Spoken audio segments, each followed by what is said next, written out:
Hello everybody and welcome. As you can see in here, my wife's Focus has a faulty dipped beam and I'm going to show you how to replace the bulb at home without having to pay someone to do it. To replace the bulbs you have to use a Torx 30 bit and then unscrew the headlight unit on these screws here.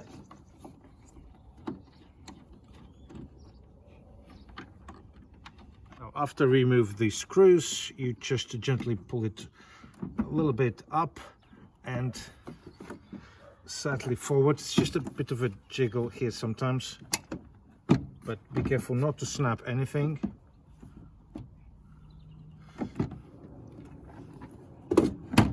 There you go.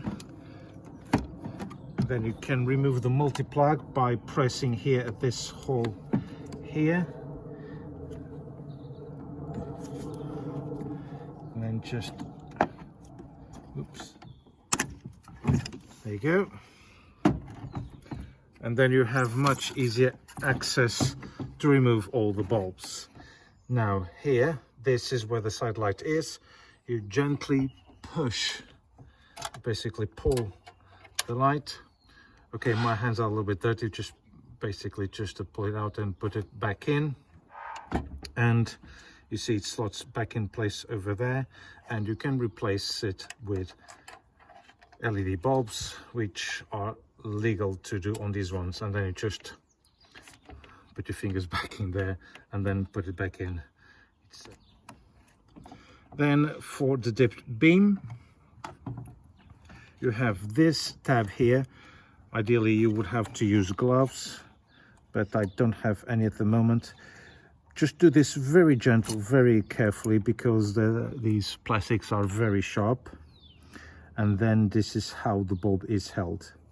You see, make sure that when you go and put it back in, it has this tab facing upwards, and you can see the bulb is blown because half of the filament is, basically the filament is split in half. For these bulbs, I'm going to use a number H7, and I'm use these ones from Halfords. I've used them before, and they are very good quality, and they do last. And I apologize for the hands. Again, never touch the glass of the bulb with your hands, but you can touch the terminals. And make sure again that the bulb is facing upwards, the tab facing upwards, because otherwise it will give you a incorrect pattern. Like that, and then you just gently put it back in. It all goes only one way round. It has several slots. Just push it, and there you go.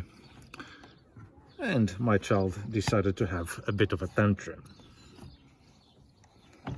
And for the full beam, it's exactly the same process, but beware, these sometimes can be very tricky and not come out as they should. So you can sometimes need to use a little bit of force, and these plastics are very brittle and they can snap.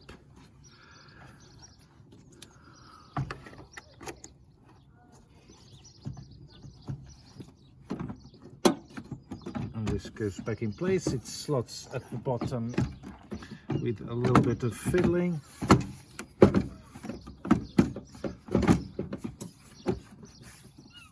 There you go. Put the screws back in, and that's it. Job done. It is always good practice to replace the bulbs in pairs, as the old one usually tends to go soon after the old one. So I did exactly the same thing on the driver's side, and it is all good. Thank you very much for watching, and I'll see you on next video. Take care.